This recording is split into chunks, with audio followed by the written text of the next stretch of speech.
Hey friends, I greet you all. Over the past few months, I've made several videos where I talked about government euthanasia programs that exist in various countries, especially the MAID program, which stands for Medical Assistance in Dying, a program developed by the Canadian government that uses euthanasia as a means of population reduction. They willingly direct not only people with terminal illnesses into this program, but also those with depression and psychological issues who can be said to be pushed towards self-elimination. Initially, a moratorium was introduced in Canada until 2027 on the use of this program by people with mental illnesses, but now that moratorium has been lifted and people suffering from various mental disorders, not just incurable physical diseases, are now being included in this program.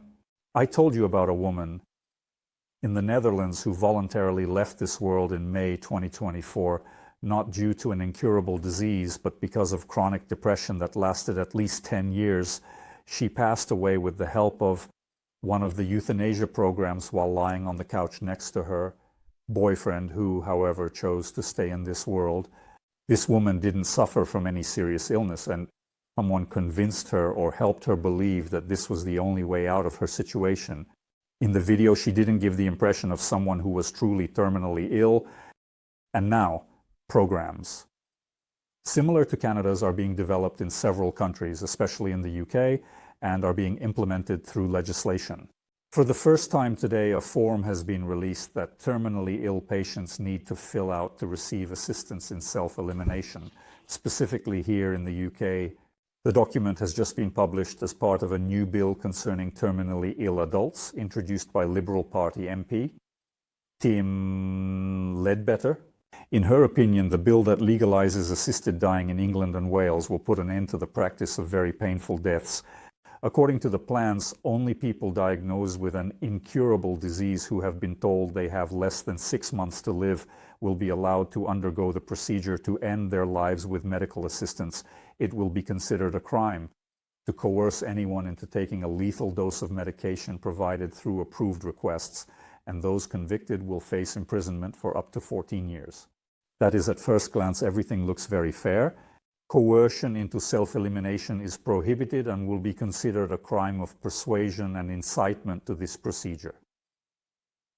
But generally, such laws come with, so to speak, fine print. In reality, it's just a conditional expression because the law, of course, is written in the same font throughout. However, the bill consists of several dozen pages that I haven't read in full, and I'm sure somewhere in the middle or at the very end there are a few lines that practically nullify what has just been announced in the press about how this law will work. So there might be loopholes in this very law that give unscrupulous doctors and, most importantly, unscrupulous politicians the opportunity to sway people and enroll them, even, you could say, without their own consent, thus violating the terms of the law, at least in the form in which it is currently presented to us. And now, a rather strange story unfolded in Switzerland a few months ago. I told you about the so-called sarcopod, which seems to come from the word sarcophagus. This is the first device that, according to its inventor in Switzerland, was supposed to provide people with a dignified exit, a painless exit with monitors and their favorite scents inside the capsule, where they were supposed to lie down and, for example, stay alive in the middle of the forest or watch monitors showing the sound of ocean waves and so on. And it was called the sarcopod. And the first person who used the controversial capsule for self-elimination, nicknamed the Tesla of euthanasia, was found inside with signs of strangulation on their neck. The president of the Sarco, the Last Resort Company, Dr. Florian Willett, remains in custody after being arrested along with several others from his circle. Willett was the only person present at the patient's death. The inventor of Sarco, Philip Nitschke, was monitoring the process via video link but couldn't capture everything due to technical issues. A 64-year-old American woman, a mother of two, whose name has not been disclosed, died inside a capsule in the woods near a cabin in Merischhausen, Switzerland, back in late September. The capsule, which had never been used before, allows a person inside the device to simply press a button that injects gaseous nitrogen into a sealed chamber, The person inside is supposed to fall asleep and then die from asphyxiation. He remains in custody with the Swiss police. Almost 7 weeks after the incident, he was the only person present at the woman's death, describing it as peaceful, quick, and dignified. The chief Swiss prosecutor in this case, Peter Sticker, believes that the death could have occurred in a completely different way, raising suspicions that the woman may have been strangled in an intentional murder, as reported by the Dutch newspaper De Volkskrant. By the way, euthanasia is also legal in the Netherlands. The newspaper reports that the capsule opens and closes several times before the woman presses the button that starts the procedure to check if it's closed. The forensic expert present at the scene reported to the court that the woman had, among other things, serious neck injuries.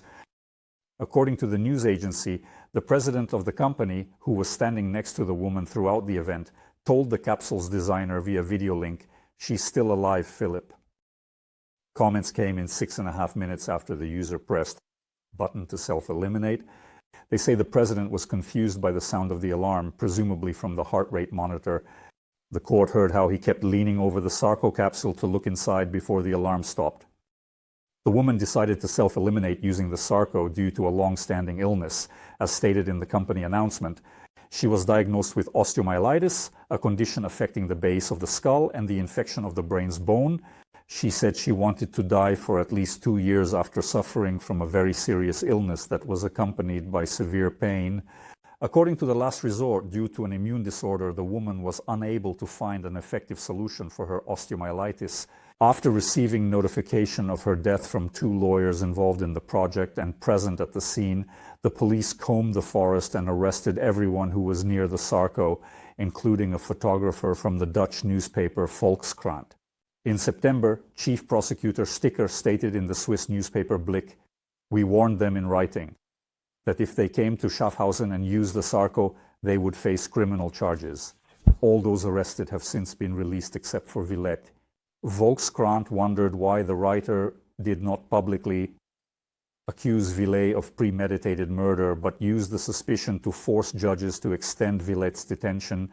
The module is under criminal investigation and 371 active applications have been stopped from use. Apparently, by applications, they mean some real applications that provide simulations of different, so to speak, environments for the pleasure, so to speak, of a person going on his final journey. At least that's how I interpret it. Maybe it's not like that.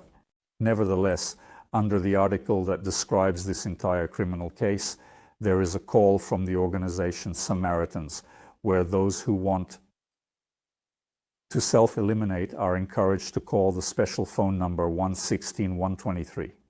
By the way, 116 might be a flipped version of 911, although it could also just be a complete coincidence.